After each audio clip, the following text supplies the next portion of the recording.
ಹೇಮರೆಡ್ಡಿ ಮಲ್ಲಮ್ಮ ಯಾರು ಇವರು? ನಮಸ್ಕಾರ ಎಲ್ರಿಗೂ, ನಾನು ನಿಮ್ಮ ಚಿತ್ರದುರ್ಗದ ಹುಡುಗಿ. ಇವತ್ತು ನಮ್ಮ ಚಿತ್ರದುರ್ಗದಲ್ಲಿ ಹೇಮರೆಡ್ಡಿ ಮಲ್ಲಮ್ಮ ಜಯಂತಿಯನ್ನು ಆಚರಿಸಲಾಯಿತು.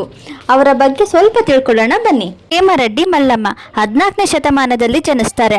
ವೀರಶೈವ ಲಿಂಗಾಯತ ಭಕ್ತರ ಕುಟುಂಬದಲ್ಲಿ ಬೆಳೆದು ಬಸವಣ್ಣನವರ ಮಾರ್ಗವನ್ನು ಅನುಸರಿಸ್ತಾರೆ. ನಾಗರೆಡ್ಡಿ ಮತ್ತು ಗೌರಮ್ಮ ದಂಪತಿಗಳು ಶ್ರೀಶೈಲ ಮಲ್ಲಿಕಾರ್ಜುನನ ಪರಮ ಭಕ್ತರಾಗಿರ್ತಾರೆ.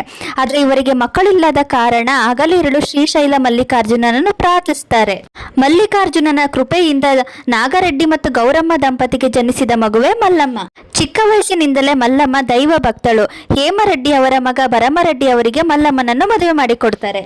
ಮುಗ್ಧ ಸ್ವಭಾವದ ಗಂಡ ಭರಮರೆಡ್ಡಿಯನ್ನು ದೇವರಂತೆ ಕಾಣ್ತಾರೆ. ವಿಷಲಂಬನಾಗಿದ್ದ ಮೈದುನ ವೇಮನನ್ನು ಮಗನಂತೆ ಕಂಡು ಪ್ರೀತಿಯಿಂದ ತಿದ್ದಿ ಬುದ್ಧಿ ಹೇಳಿ ಮಹಾಯೋಗಿಯನ್ನಾಗಿ ಪರಿವರಿಸ್ತಾರೆ. ಮುಂದೆ ವೇಮನ ಸುಪ್ರಸಿದ್ಧ ಮಹಾಯೋಗಿಯಾಗಿ ಲೋಕ ಬೆಳಗ್ತಾನೆ. ಮಲ್ಲಮ್ಮರ ಕಾರ್ಯಗಳೆಲ್ಲ ಜನಪ್ರಿಯವಾದಂತೆ ಎಲ್ಲೆಡೆ ಮಲ್ಲಮ್ಮರ ಕೀರ್ತಿ ಹೆಚ್ಚಾಗ್ತಾ ಹೋಗುತ್ತೆ. ಇದರಿಂದ ಅವರ ನಾದ್ನಿಯರಿಗೆ ಹೊಟ್ಟೆ ಕಿಚ್ಚು ಬರೋಕ್ ಸ್ಟಾರ್ಟ್ ಆಗುತ್ತೆ. ಅದರಿಂದ ಮಲ್ಲಮ್ಮನನ್ನು ಹಿಂಸೆ ಮಾಡಿ ಮನೆಯಿಂದ ಹೊರಗಾಕ್ತಾರೆ. ಕಾಡಿಗೆ ಹೋಗಿ ಗೋವುಗಳನ್ನ ಕಾಯ್ತಾ ಮಲ್ಲಿಕಾರ್ಜುನನ ಉಪಾಸನೆಯಲ್ಲಿ ಮಗ್ನಳಾಗ್ತಾರೆ. ಇದನ್ನು ಸಹಿಸಿಕೊಳ್ಳದ ವಾರಗಿತ್ತಿಯರು ಮಲ್ಲಮ್ಮ ಬೇರೆಯೊಬ್ಬ ಪುರುಷನ ಜೊತೆ ಇದ್ದಾರೆ ಅಂತ ಹೇಳ್ಬಿಟ್ಟು ಸುಳ್ಳು ಹೇಳ್ತಾರೆ. ಗಂಡ ಭರಮರೆಡ್ಡಿಗೆ ಹೇಳಿ ಮಲ್ಲಮ್ಮನನ್ನು ಸಾಯಿಸೋದಕ್ಕೆ ಹೇಳ್ತಾರೆ.